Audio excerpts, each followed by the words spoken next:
তো আমি এগুলো শুনতে চাই না। উনি গোঙান সবসময়, গোঙাতে থাকেন সবসময়, উনি গোঙাতে থাকেন। আমি এটা সহ্য করতে পারি না। যখন তখন বাসার থেকে আমি রুম থেকে বের হয়ে বাইরে সিঁড়িতে যেয়ে বসে থাকি। আমি গোঙানিটা নিতে পারি না আব্বার। ওনাকে তো এখন তো মেডিকেল সাপোর্ট দেয়া দরকার বা এরকম একটা মেডিকেল ওনাকে অনেকবার নিয়ে এসেছি, হাসপাতালে অনেক বিল আসে ভাইয়া, অত বিল আমাদের পক্ষে টানা সম্ভব না। আমাদের জি। তো আমরা সাধারণত যে কাজগুলো করি, আমরা রাস্তায় ঘুরে ঘুরে হচ্ছে লোকদেরকে সাহায্য করি। কাউকে 50 টাকা দিই, কাউকে 500 টাকা দিই, কাউকে 1000 টাকা দিই, যাকে যেভাবে দরকার। হ্যাঁ, ততটুকুই দেই। তো এমনি ওভার ফোনে বা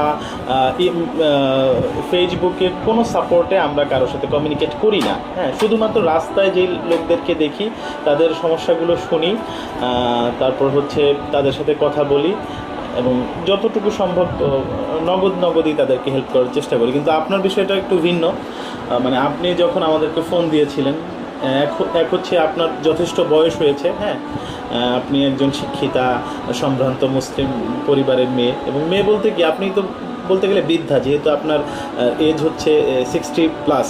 তো আমরা অন্য সবার চেয়ে আলাদাভাবে দেখে জাস্ট আপনার কথাগুলো শুনতে আসছি। কারণ আমি যখন আপনার সাথে ফোনে কথা বলেছিলাম তখন আমার মনে হয়েছিল যে আপনার সমস্যাগুলো শোনা দরকার। হ্যাঁ, এবং এই সমস্যাগুলো এত বেশি, মানে আপনি জাস্ট আপনার জীবনটাকে বহন করতে পারছেন না। আপনি আপনার স্বাভাবিক জীবন একেবারেই প্রচণ্ড কষ্টের মধ্যে, প্রচণ্ড ঝামেলার মধ্যে আছে, যে স্বাভাবিকভাবে আপনি আর জীবন যাপন করতে পারছেন না। তো আমরা আপনার সমস্যাগুলো শুনবো। তো ইনশাআল্লাহ কিছু ভাই বা বোন হচ্ছে আপনার সমস্যাগুলো শুনে আপনার সাথে কমিউনিকেট করবে। আমরা ওনাদেরকে ইন্ডিভিজুয়াল আপনার নাম্বারটা দিয়ে দিব। অর্থাৎ আমরা অনলাইনে আপনার নাম্বারটাকে পাবলিশ করব না, কিন্তু হচ্ছে যারা খুব বেশি ইন্টারেস্টেড এরকম 2-4 জন ভাই বোনকে আপনার নাম্বারটা দিয়ে দিব। ওনারা আপনার প্রতি যতটুকু কন্ট্রিবিউট করতে চান, যতটুকু হেল্প করতে চান অতটুকু করবেন।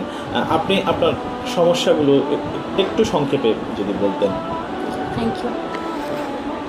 জি। আমি আসলে আপনার নাম্বারটা আমি সরাসরি পাইনি। আচ্ছা, যেভাবে পেয়েছেন অনলাইনে হঠাৎ করে পেয়ে আমি কলটা করলাম। আমি প্রথম বলতে পারেন হঠাৎ সাডেন আমি করেছি এই জন্য যে সাহস বুকে সঞ্চয় করে, কারণ আমি তো কখনো এরকমভাবে এই সিচুয়েশনে আমি পড়বো আমি বুঝি নাই। জি। তো আমি করার পরে আমি আপনার কাছ থেকে যে রেসপন্সটা পেলাম, আমি বেশ অনেকক্ষণই কথা বলেছিলাম, আমার মনে পড়ে। জি। তো এক পর্যায়ে মানে মানুষ যখন দেখবেন কোনো একটা সিচুয়েশানে ওয়ালে যখন পিঠটা থেকে যায় তার, তখন কিন্তু সে একটা বের হওয়ার একটা পথ খুঁজে। ঠিক ওই পথ খুঁজতে খুঁজতেই কিন্তু আপনার নাম্বারটা আমি ওইভাবে পেয়েছি, এবং আমি তখনই কিন্তু আমি আল্লাহ পাকের হুকুম ছাড়া আমার তো মনে হয় না আমি কেন, আল্লাহ সহজ করে দিয়েছেন, আল্লাহ চেয়েছেন বলেই আমরা আমাদের সাথে যোগাযোগ করেছেন। আর এখানে একটা ব্যাপার হচ্ছে কি, আমাদের সাথে শত শত মানুষ যোগাযোগ করে, বিভিন্ন জন বিভিন্ন সমস্যা নিয়ে যোগাযোগ করে। আমরা সাফ ওনাদেরকে বলে দিই যে ভাই বা বোন, আমাদের পক্ষে সম্ভব না, আমরা ডোর টু ডোর সার্ভিস দেই না। হ্যাঁ, এবং আমরা শুধুমাত্র রাস্তায় হেল্প করি। তো আপনারটা হচ্ছে শুধু এক্সেপশনাল, যে আমরা হচ্ছে আপনার সমস্যাগুলো শোনার জন্য আপনার এখানে এসেছি এবং আপনার সমস্যাগুলো শুনছি আর কি। তো এটা নিঃসন্দেহে আল্লাহর একটা রহমত। আপনি যে সময় বের করেছেন আমার জন্য, যে সময় দিচ্ছেন, এটাও তো একটা আল্লাহ পাকের অশেষ রহমত আমি বলবো। আচ্ছা, আপনার ফ্যামিলিটা সম্বন্ধে একটু বলতেন যে ফ্যামিলিতে আমার আব্বা আছেন, ওনার বয়স প্রায় 85 এর উপরে। উনি দীর্ঘদিন থেকে অসুস্থ। আমার আম্মাও অসুস্থ, উনার 75 প্লাস। আব্বার কথা তো যেটা বলেছিলেন যে উনি এখনো বিছানায়, মানে জাস্ট উনি দীর্ঘদিন থেকে, উনি হার্টের আর কি প্লাস কিডনিতে ওনার প্রবলেম। ওনার নিঃশ্বাস বন্ধ হয়ে যায়। তো নিঃশ্বাস বন্ধ হয়ে যায় বলতে স্বাভাবিকভাবে উনি শ্বাস নিতে পারেন না। আবার যখন বেশি কষ্ট হয় তখন কালকে রাত্রে যেমন আমাকে বললো সকালে উঠার সাথে সাথে যে আমার নিঃশ্বাস বন্ধ হয়ে যাচ্ছিল। আমি এগুলো শুনতে চাই না। উনি গোঙান সবসময়, গোঙাতে থাকেন সবসময়, উনি গোঙাতে থাকেন। আমি এটা সহ্য করতে পারি না। যখন তখন বাসার থেকে আমি রুম থেকে বের হয়ে বাইরে সিঁড়িতে যেয়ে বসে থাকি। আমি গোঙানিটা নিতে পারি না আব্বার। ওনাকে তো এখন তো মেডিকেল সাপোর্ট দেয়া দরকার বা এরকম একটা মেডিকেল ওনাকে অনেকবার নিয়ে এসেছি, হাসপাতালে অনেক বিল আসে ভাইয়া, অত বিল আমাদের পক্ষে টানা সম্ভব না। আমাদের লোন এখন তো হচ্ছে আপনাদের ফ্যামিলির, আমি যতদূর জেনেছি আপনার থেকে, যে আপনার আব্বা একটা সময় একটা প্রাইভেট সেক্টরে জব করতো এবং উনি লোন টোন করে আপনাদের এই ফ্ল্যাটটা 30 বছর আগে নিয়েছিল, এবং সেটাতে আপনারা আছেন, নিজেদের বাসায় থাকছেন, ঠিক আছে, কিন্তু বাসার যে অন্যান্য ইউটিলিটি চার্জ, সিকিউরিটি চার্জ বা আদার্স যেগুলো দিতে হবে সেগুলো দেওয়ার মতো ভাই কোনো এরকম আমি ক্যাপাসিটি নেই। কখনো ফেস করি নাই, কারণ আমি এক জব করতাম আগে। আমি একটা ট্র্যাজিক একটা ট্রাফিক প্রতিষ্ঠান নাম অ্যাক্সিডেন্টে আমি হ্যাঁ, আপনি আবার অ্যাক্সিডেন্ট শয্যাশায়ী, আমি 3 বছর বিছানায় শয্যাশায়ী ছিলাম। টোটালি অ্যাক্সিডেন্টটা কতদিন কনফাইন। আগে করেছিলেন? 2012 সালে 12/12/12-তে আমি অফিস থেকে কোনো রকম কম্পেনসেশন পাই নাই, আমাকে দেয় নাই। আপনি অ্যাক্সিডেন্ট করে রাস্তায় পড়েছিলেন, আমি রাস্তায় আধা ঘন্টা পড়েছিলাম, আমার রক্তাক্ত কাপড় চোপড় পরে একটা মহিলা দয়া হয়েছে বোধহয়, আমি তো সেন্সলেস ছিলাম, আমাকে তুলে নিয়ে ইসলামিক ব্যাংক হসপিটালে ভর্তি করে দিয়ে গিয়েছিল।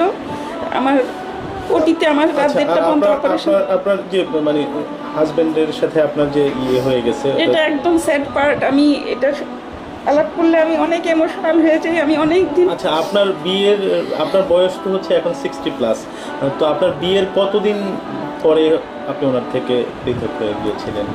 বিয়ের ধরেন আমাদের 2003-এ বোধহয়, খুব সম্ভব 3 কিংবা 3-এ বিয়ে হয়েছে। আচ্ছা আচ্ছা। আমাকে ও 2005 সালে ডিভোর্স করে দিছে।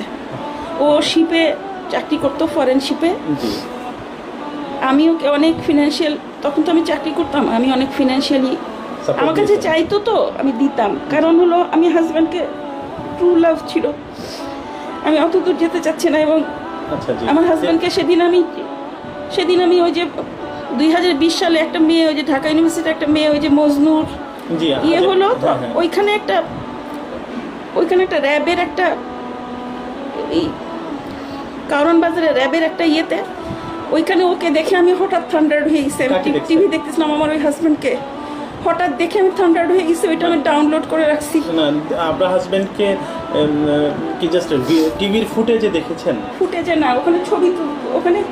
আপনার হাজবেন্ড এখন কি করে? আগে তো শিপে ছিল, শিপের আমি তো ক্যাপ্টেন। আমার সঙ্গে তো ছাড়াছাড়ি, আমি তো বলতে জানেন পারবো না না, আমার না? সঙ্গে যোগাযোগ। আচ্ছা, যাই হোক, আপনি ওনার প্রতি মানে যেহেতু ওনার মানে আপনাদের একটা ট্রু লাভ ছিল, প্লাস হচ্ছে আপনাদের তো হচ্ছে অ্যারেঞ্জ, হ্যাঁ, আম্মা পছন্দ করেছিল এবং আমাকে marriage সাডেন ছিল। করেছে, এটা সাডেন ডিভোর্স হঠাৎ করে করেছে। সে ডিভোর্স হঠাৎ দিয়েছে।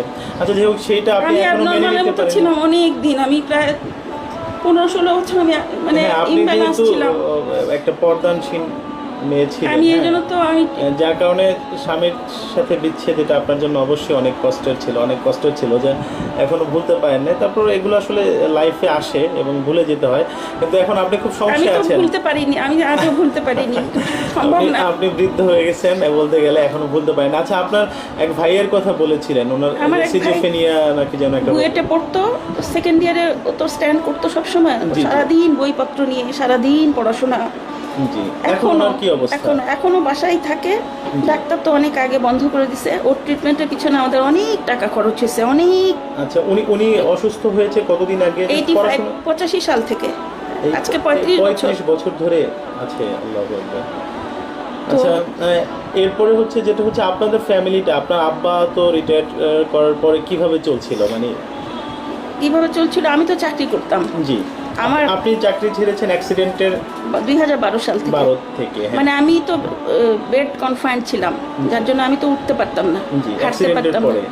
আমার এই যে দেখেন সেলাই, এই যে সেলাই, হ্যাঁ, অর্থাৎ এই ভেতরে সেলাই, তারপর মাথায় চোখে, fracture, হাতে এখানে সেলাই। পায়ে, জি জি জি আমি এই বাম কানে শুনতে পেতাম না, আমার এইখানে অনেকগুলো সেলাই আছে। জি। আমার ব্যাকবোনে অনেক অর্থাৎ প্রবলেম। ফুল বডি হিট করেছে এই টাইপের একটা আর অ্যাক্সিডেন্ট। এই চোখে দেখেন, আমার এই চোখে আমি দেখতে পাই কম, ডাক্তার বলছে অপারেশন করতে হবে। এই দেখেন সেলাই। জি জি জি।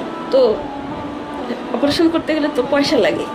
তো যাই হোক, শেষ পর্যন্ত ওই একদিন আমি যখন দেখলাম যে আমার দেওয়ালে পিঠ থেকে গেছে, এগুলো তো আচ্ছা, মানুষকে বলা যায় না। 12 থেকে হচ্ছে আপনি অ্যাক্সিডেন্ট করলেন, দীর্ঘদিন বিছানায় তারপর ছিলেন, থেকে আমি আর চাকরি করি না। আর চাকরি করার সুযোগ হয়নি। আপনার বোন, যার কথা বলছিলেন, আপনার ও তো উইডো, হ্যাঁ। ওনার হাজবেন্ড ওনার হাজবেন্ড আমাদের বাসায় ছিল, তো ওরা বাজার করতো। ওনারা যেহেতু বাসায় ছিলেন, ফ্যামিলির সাপোর্টটা মোটামুটি হ্যাঁ, ওনারাই অনেকটা কভার করতেন আর cover কি। করতেন, জি। হ্যাঁ। আর হচ্ছে তারপরে হচ্ছে ওনার হাজবেন্ড ওনার হাজব্যান্ড গত বছর রোজার মধ্যে হঠাৎ করেই লাং ক্যান্সার হয়ে মারা যায়। 1 বছর। তারপরে থেকে তো মূল সমস্যাটা শুরু হয়েছে, কারণ সর্বশেষ সাপোর্ট এখনো তো আপনার বোন ইয়ে করছেন না? হ্যাঁ, ওই কোনো রকম, কিন্তু এখন এমন হারে ছাঁটাই হচ্ছে, আর ছাঁটাই হলেও ভাইয়া আনসার্টেন। অর্থাৎ এখন আপনার আব্বা অসুস্থ, ওনার বয়স 85-র মতো, আপনার আম্মা 85-র উপরে, এবং ওনার অর্থাৎ এরকম অসুস্থ যে ওনার হচ্ছে কি শ্বাস বন্ধ হয়ে যায় বা এরকম শ্বাসকষ্টে ভোগেন, অর্থাৎ মেডিকেল সাপোর্ট দরকার। মানে ডাক্তার দেখেছে, হসপিটালে ছিল অনেকদিন, 2-3 বার নিয়ে যাওয়া হয়েছিল। জি জি। তুমি বলেছে ওনার 30% এখন কাজ করছে, এটা 2 বছর আগের কথা। হার্ট 30% কাজ করছে, আর উনি যখন নিঃশ্বাস নেন বড় বড় নিঃশ্বাস পড়ে, তো আমার কষ্ট হয়, আমার এই লম্বা নিঃশ্বাস আমি সহ্য করতে পারি না, চোখের সামনে মৃত্যু দেখতে হয় আমাকে। আমি খালি আল্লাহকে বলি, আল্লাহ ওনাকে তুমি ঘুমের মধ্যে নিও, ঘুমের মধ্যে নিও, ঘুমের মধ্যে নিও ওনাকে। একটু স্বাভাবিক হওয়ার চেষ্টা করেন। তো আপনার কথা বলছিলাম যে মানে উনি তো খুবই অসুস্থ, যে কোনো সময় ইন্তেকাল করতে পারেন বা এরকম একটা সিচুয়েশন, বা আপনি ওই যে একটা কথা বলেছিলেন যে আপনি আপনার আব্বার মতো হায়াত চান না। আমি আব্বার মতো হায়াত চাই না, আমি লম্বা হায়াত সত্যি চাই না ভাইয়া। আমি আল্লাহকে বলি তুমি আমাকে তাড়াতাড়ি নিও। মানুষের কাছে হাত পেতে, মানুষ ইনভেস্টিগেশন করে, মানুষের মানে বিষয়টা হচ্ছে আপু, সেটা হচ্ছে মানে এখন তো বেঁচে থাকার জন্য ওয়ালে পিঠ থেকে যাওয়ার জন্য আমি আসলে মেইনলি নক করছিলাম যে কোনো ফুড পাওয়া যায়নি কোথা থেকেও, কারণ আম্মা আমি আপনাকে কিছু খাবার দিলাম বা এটা, কিন্তু আপনার তো যে সমস্যা, হ্যাঁ প্রতিদিনই আপনাকে খেতে হবে, প্রতিদিনই আপনার ফ্যামিলিটাকে সাপোর্ট দিতে হবে। এই জন্যই হচ্ছে আমি কাছাকাছি, আমি হয়তো বা কিছু খাবার পৌঁছে দিতে পারতাম, হয়তো বা 1 বস্তা চালই পৌঁছে দিতাম, বেশ কিছুদিন আপনার চলে যেত, 15 দিন। কিন্তু বিষয়টা হচ্ছে এরপরে 15 দিন পরে আপনার কী হবে, এই জন্যই হচ্ছে আমি চেয়েছি যে আপনার সাথে সরাসরি কথা বলি, হ্যাঁ সমস্যাগুলো। আমি যদি শারীরিকভাবে সুস্থ থাকতাম আমি যে কোনো কাজ আমি করতে পারতাম।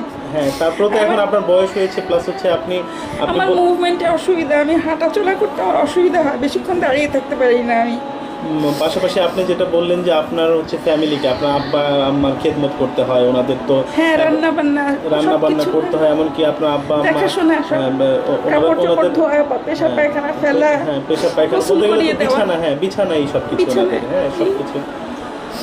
আর আপনার ভাই, একমাত্র ভাই উনি, তাই একমাত্র ভাই কি? ভাই তো বুয়েটে পড়তো না, উনি কি এখন একমাত্র ভাই? আমাদের বাসাতেই। জি। তো উনি অসুস্থ, প্রায় 35 বছর ধরে আছেন। 35 বছর ধরে অসুস্থ। চেষ্টা করেছি অনেক ট্রিটমেন্ট করে, ভালো করার হয়নি ভালো। সিজোফ্রেনিয়া, মাঝখানে প্যারালাইজড হয়ে গেছিল, অনেকদিন প্যারালাইজড ছিল ভাইটা আমার। এখন মোটামুটি পরে আমরা আরো ইয়ে করে, সিজোফ্রেনিয়া এটা ডক্টরের ভাষ্য, এমনি এটা বাহ্যিকভাবে ওনার মানে কি ধরনের ভুলে যায়, আর ওষুধ না খাওয়ালে খুব এক্সাইটেড হয়ে হয়তো কাউকে মারলো, কাউকে ঘুষি দিল, কাউকে গালাগালি করলো, সবাই ওকে পাগল বলে এখন। আল্লাহ মাফ করে। বাসায় থাকেন উনি? বাসায় থাকে এবং প্রচুর খায়। প্রবলেমটা এখানেই, প্রচুর খায়। আমরা একজন যেটা খাই ও হয়তো 5 জনের খাওয়া একসাথে খায়, বারে বারে খায়, কোথেকে দিব, বারে বারে খায়, মনে করলে শোনে না ভাইয়া। আসলে উনি তো আসলে ওইভাবে, ওনার তো স্বাভাবিক সেন্স কাজ করে না। একটা সময় উনি বুয়েটে ছিলেন, খুব মেধাবী ছাত্র ছিলেন। তো যাই হোক, এটা আসলে আল্লাহ তাআলা আপনাদেরকে একটা পরীক্ষার মধ্যে ফেলেছেন। হ্যাঁ, সবাই বলতে গেলে সবাই অসুস্থ, হ্যাঁ সবাই অসুস্থ। আমি মানসিকভাবে ব্যালেন্স রাখতে পারি না অনেক সময় হয়তো বলতে পারে তুই না এখনই এই কথা বললি, আমি ব্যালেন্স হারিয়ে ফেলি। এখন আপনাদের ফ্যামিলির মধ্যে সুস্থ আছে হচ্ছে আপনার বোন, যিনি জব করেন, তাও ওনার হাজবেন্ড গত রমজানে চলে গেছেন, আর হচ্ছে আপনার একটা ভাগ্নের, ওর বয়স 10-12 বছর। জি জি। তো আল্লাহ আপনাদেরকে ভালো রাখুক আপু। আমি হচ্ছে আপনার রেকর্ডটা নিলাম। আমার কিন্তু কোনো উদ্দেশ্য না যে আমি এই পারপাসে ইয়ে করবো, আমি জানি না, আমি ভাসতে ভাসতে চলে আসছি। আল্লাহ আমাকে ভাসতে বিশ্বাস করেন, আমার কোনো পারপাস নাই যে আমি এই পারপাসের জন্য আমি এইরকম ইয়ে করবো। আল্লাহ যতটুকু আমার ভাগ্যে যদি ভাবে ইয়ে করেন, কিন্তু আমি হায়াত চাই না, আমি আমার দীর্ঘায়ু চাই না। আমি কিন্তু হায়াত বিষয়টা হচ্ছে কি, হায়াতটাও তো আল্লাহর একটা নিয়ামত, হ্যাঁ, আর হতাশ না হওয়ার ব্যাপারেই তো ইসলাম আমি কোনো বলেছেন। ভিডিওর সামনে কখনো আসতে পারবো না। না, আপনার এটা ভিডিওর সামনে impossible। আসতে আমি হবে যে না। যে পরিস্থিতিতে, যে সিচুয়েশনে, যে পরিবেশে থাকি, ওইখানে আমার পক্ষে আপনাদেরকে নিয়ে আসা সম্ভব না, বিশ্বাস করেন। আপনার যদি মনে হয় যে আমি কোনো পারপাস নিয়ে এই করতেছি, তাহলে না না, আপনারা এরকম ডোন্ট মনে হেল্প হচ্ছে না। মি। হ্যাঁ, আমরা হচ্ছে যতটুকু পারি, যারা আপনার সমস্যাগুলো রিয়েলাইজ করবে, এরকম কোনো ভাই বোন আমাদের সাথে কমিউনিকেট করবে, আমরা আপনার ফোন নাম্বারটা ওনাদেরকে দিয়ে দিব। আমি এই জীবনে প্রথম আমি এরকম সামনে আমি আসলাম। আমি নিজেও কোনোদিন আসলেন কল্পনা বলতে করিনি। আসলে মানে আমি আসতে ইন্ডিপেন্ডেন্ট বাধ্য চিরকাল হয়েছেন। চাকরি করেছি, নিজের মতো করে খরচ করেছি। তা নাহলে আমি আমার হাজব্যান্ডকে কেন দিতে যাব বলেন? ক্যাপ্টেন্সি পাস করার জন্য ইউকেতে সে পড়লো 1 বছর, আমি পুরা খরচ টানলাম কেন? আচ্ছা, আমার দেখ, কি ওনার তো উদ্দেশ্য উনি ছিল? তো পাস্ট হয়ে গেছে, এখন ওনাকে মানে আমরা আমি বলে এটা যে- বলতে চাচ্ছি যে আমি ইন্ডিপেন্ডেন্ট ছিলাম, জি, জি। আমার হাত পাতার মতো মেয়ে না, সেটা বোঝানোর জন্য আমি কথাটা বলছি। হ্যাঁ, আমি তো বুঝতেছি। প্লাস আচ্ছা, আমরা চেষ্টা করব যতটুকু সম্ভব আপনাকে হেল্প করার জন্য। আর আমি হচ্ছে এখন কিছু টাকা আপনাকে দিচ্ছি, হ্যাঁ, কয়েক হাজার টাকা দিচ্ছি।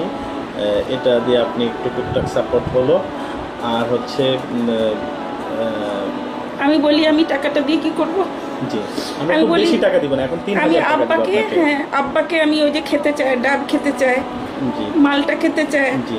আসলে বয়স হয়ে গেলে আমি যেটা দেখেছি, এবং যখন মানুষ, অবুঝ শিশুর মতো। হ্যাঁ, বাচ্চাদের মানে অনেক বৃদ্ধা, যখন মানুষ বেশি বয়স হয়ে যায়, তখন তাদের বিভিন্ন রকমের খাবার ইচ্ছা, বিভিন্ন কিছু খেতে ইচ্ছে করে, বাচ্চাদের মতো খেতে ইচ্ছে করে। এটা আমি অনেক দেখেছি, আমার রিলেটিভদের ক্ষেত্রেও দেখেছি, প্লাস হচ্ছে অন্যান্যদের ক্ষেত্রেও দেখেছি। আব্বা একদম শিশুর মতো আচরণ করে, আমার ওই ভাইটা শিশুর মতো আচরণ করে, শিশুর মতো আচরণ করে। এনে দে, কোত্থেকে দিব? আমি কোত্থেকে দিব? আমি আম্মা বুড়া মানুষ, আমরা কোত্থেকে দিব? আমি তো বেরোতে পারি না, আমি তো ভিডিওর সামনে দাঁড়াতে পারবো না। আচ্ছা, ঠিক আছে, আমরা রাখছি। আপনি দোয়া করবেন, আল্লাহ তাআলা যেন সবাইকে ভালো রাখেন, আপনার নিজের ফ্যামিলির জন্য দোয়া করবেন। আর একটা সময় আমরা আপনার ভাইটার কাছে যাব, হ্যাঁ, ভাইটার কাছে যদি পসিবল হয়, হ্যাঁ, কারণ ইনশাল্লাহ। যে পাড়াপড়শি, এই যে উনি বললেন না, যে যে পাড়া প্রতিবেশী, ওই যে আপু যেটা বললেন আর কি, হ্যাঁ, মানে আমাদের যেহেতু মাথার উপরে কেউ নাই, মানুষ খোঁচা দিয়ে কথা বলে, একটা কাজে বললে ইগনোর করে ইচ্ছা করে। এটা আমার এই পর্যন্ত লাইফে আমি দেখেছি। আমি খুব ইনসিকিউর লাইফ আমি লিড করেছি সারাটা জীবন। ইনসিকিউরিটি মেয়েদের জন্য বিশেষ করে খুব ইনসিকিউর লাইফ। মানুষ যখন বুঝতে পারে যে এদের এই উইকনেস, তখন খোঁচা দিয়ে কথা বলে, এটাকে ছড়ায় দেয় নানানভাবে। আমি নিজে তার প্রমাণ। আমি আমার আত্মীয় স্বজনের মধ্যে দেখেছি, আমার বন্ধু বান্ধব কলিগসদের মধ্যে দেখেছি যে তারা কীভাবে সমাজে তাদেরকে অবহেলার চোখে দেখা হয়, কীভাবে তাকে আঙ্গুল দিয়ে, যেটা তারা করেনি তবুও সেটাকে ছড়িয়ে দেওয়া হয়। এটা আমার অভিজ্ঞতা। আচ্ছা, ঠিক আছে, আমরা সমাজের পচা অংশটা ভুলে গেলাম। আর যারা হচ্ছে মানে আমাদের জীবনে উপকারে আসবে না, হ্যাঁ, এরকম লোকদের তারা কি মন্তব্য করলো কি না করলো তাতে কিছু যায় আসে কিন্তু না। ওখানে তো আমি থাকি। থাকলে আমাকে আপনি ওখানে তো stay করতে সৎভাবে হয়। থাকছেন, হ্যাঁ, আপনি কোনো অন্যায় করছেন না, এটাই ব্যাপার। আমি কোনো ক্রাইম করছি না, আমি কারো কোনো হক নষ্ট করতেছি না, আমি কাউকে কষ্ট দিচ্ছি না, এটাই হচ্ছে ব্যাপার। কে কি মনে করলো আমার সম্বন্ধে কিছুই যায় আসে না, হ্যাঁ। অর্থাৎ আমি নিজে অনেস্ট থাকবো, আমি সৎ থাকবো, এটাই হচ্ছে বিশাল ব্যাপার। তো আপনি কিভাবে বেঁচে থাকছেন, হ্যাঁ, কিভাবে আপনি আপনার ফ্যামিলিটাকে নিয়ে সার্ভাইভ করছেন, এটা তো আপনি ভালো জানেন। তো আপনার কোন প্রতিবেশী আপনাকে কিভাবে সম্মানের চোখে দেখলো না অসম্মানের চোখে দেখলো কিছুই যায় আসে না। আর আমি তো আজকে বাসা থেকে আপু বের হই আমাদের, না। হ্যাঁ, আপু যেটা বললেন আর কি, যে আজকে যদি আপনার প্রতিবেশীরা যদি ওনারা মানে উপযুক্ত হতেন, অর্থাৎ একজন প্রতিবেশীর যে দায়িত্বগুলো থাকে, যে কর্তব্যগুলো থাকে, ওনারা যদি আজকে সেই কর্তব্যগুলো পালন করতেন, হয়তো বা আজকে আপনার আমার মানে আমাদের এভাবে বসতে ভাইয়া, হতো না। মিথ্যা কথা বলবো না, আমরা যে ফ্লোরে থাকি ওখানে ঠিক ওইখানে একজন আছেন, ওনারা একদিন আমি আপা আপা করে ডাকি ওনার হাজব্যান্ড অত্যন্ত নামাজি, সবসময় কোরআন পড়েন।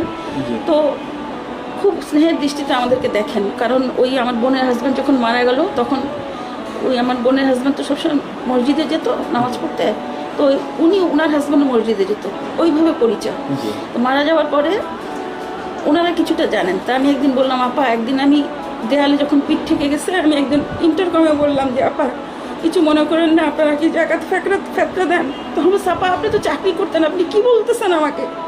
তার আগে আমি একদিন যে নক করে বলছি, আপা আপনার ঘর মুছার লোক যদি না থাকে আপনি আমাকে বললেন। একদিন বলে দিছি, কয় আপা আমি এই কাজটা আপনাকে দিয়ে আমি করাতে পারবো না। আমি বলছি না, বলে না কেউ দেখে ফেলবে, আমি এই জিনিসটা পারবো না, আপনি আমার বড় বোন। পরে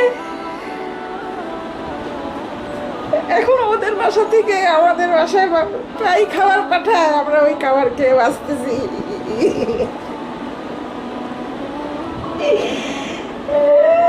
ওইখান থেকে খাবার আসে। কালকে আমার ওই উইডো বোনের শাশুড়ি কিছু খাবার নিয়ে আসছিল, ওগুলো রাখা ছিল, ওইগুলো দিয়ে চলতেছি। আর আমার বোন বেতন পেলে আব্বাকে হসপিটালে রাখার পরে কিছু লোন আছে, এগুলো থেকে কেটে নেয়, বেতন থেকে কেটে নেয়, আর বাদ বাকি যেটুকু থাকে ওইটুকু বাসায়, ওটা দিয়ে বাজার সদাই হচ্ছে। আমার পারপাস কিন্তু আপনাদের কাছ থেকে আপনাদেরকে ব্ল্যাকমেল করা না। আমি ফর দ্য টাইম বিং, আমার বাবা যতদিন বেঁচে আছেন ভাইটা, তারপরে হয়তো কোনোভাবে আল্লাহ আমাকে নিয়ে আমি আবার নামাজ কালামের দিকে এমনভাবে ঝুঁকবো, আমি আল্লাহর কাছে, আল্লাহ যদি আমাকে করান নিশ্চয়ই আল্লাহ আমাকে বাসায় খাবার পৌঁছাবেন, এটুকু আমি বিশ্বাস করি। কিন্তু আব্বাকে দেখাশোনা, আম্মাকে দেখাশোনা, রান্নাবান্না এগুলো করতে যে আমি কনসেন্ট্রেট করতে পারতেছি না অন্যদিকে, ওইভাবে পারতেছি না আগে যেভাবে করতাম। আর আমার সোশ্যাল একটা অবস্থান আছে, সেই কারণের জন্য আমি বাসা থেকে বের হতে পারি না। আমার শারীরিক অবস্থা প্লাস আমি বাইরে, আমার তো কোনো কাজ নাই, আমি ঘরের মধ্যেই থাকতে পছন্দ করি। আচ্ছা, ইনশাআল্লাহ আল্লাহ তাআলা আপনার সহযোগী হবেন ইনশাআল্লাহ। আমরা যতটুকু পারি চেষ্টা করব এবং নিয়মিত আপনাকে সাপোর্ট দিয়ে যাব। আর যদি কোনো কারণে আপনি সাপোর্ট না পান, সেক্ষেত্রে আমার ফোন নাম্বার তো আছে আপনার কাছে, আপনি আমাকে ছোটো ভাইয়ের মতো নক দিবেন, হ্যাঁ আমি অ্যারেঞ্জ করে দেবো ইনশাআল্লাহ। প্লাস আপু আছেন বা অন্যান্যরা আছেন, ওনারা আপনাকে হেল্প করবেন ইনশাআল্লাহ। জি, দোয়া করবেন। আসসালামু আলাইকুম।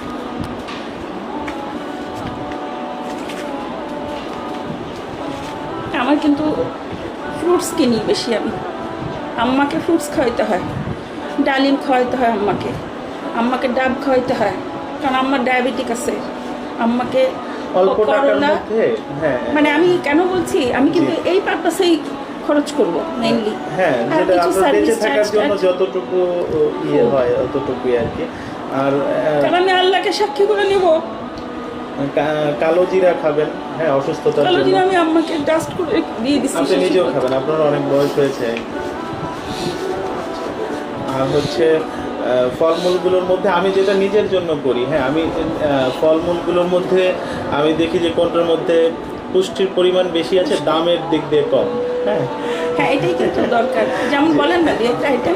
না, যেমন এভাবে আর কি, এখন আম আছে, আপনার আব্বা আম্মা তো আসলে পেশেন্ট, হ্যাঁ ওনাদেরকে ওইভাবে আমাদের সুস্থ মানুষের মতো তো ওনারা খেতে পারবেন না, না আব্বার সবগুলো। খাওয়া অনেক কমে গেছে, কিন্তু ফ্রুট দিলে পুরোটা খায়। আচ্ছা, যাই হোক ডাবটা পুরোটা খান, তারপরে মালটাটা পুরোটা খান। আম্মা কালকে মাথা ঘুরতেছে হঠাৎ, জি। তা না আম্মাকে বসালাম।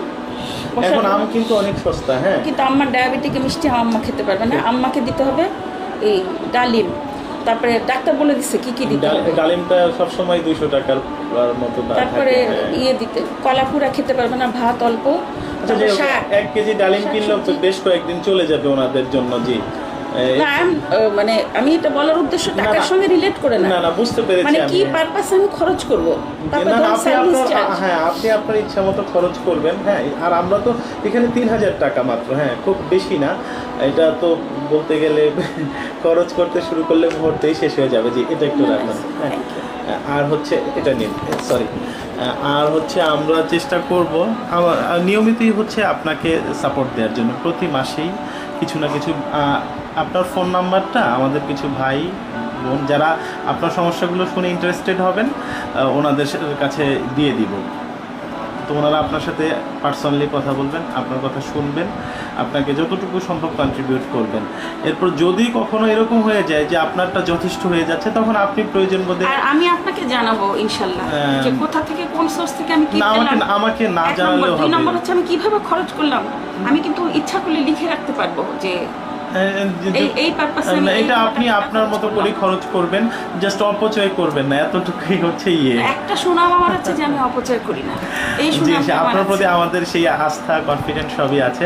তো ভালো থাকবেন, আল্লাহ আপনাকে ভালো রাখুক। কারণ আমি আসসালামু খুব আলাইকুম। স্ট্রাগল করে বড় হয়েছি, তো এই জন্য ওয়েস্টেজটা আমার ভিতরে ওই জন্য নাই। জি ইনশাআল্লাহ। জি আসসালামু আলাইকুম।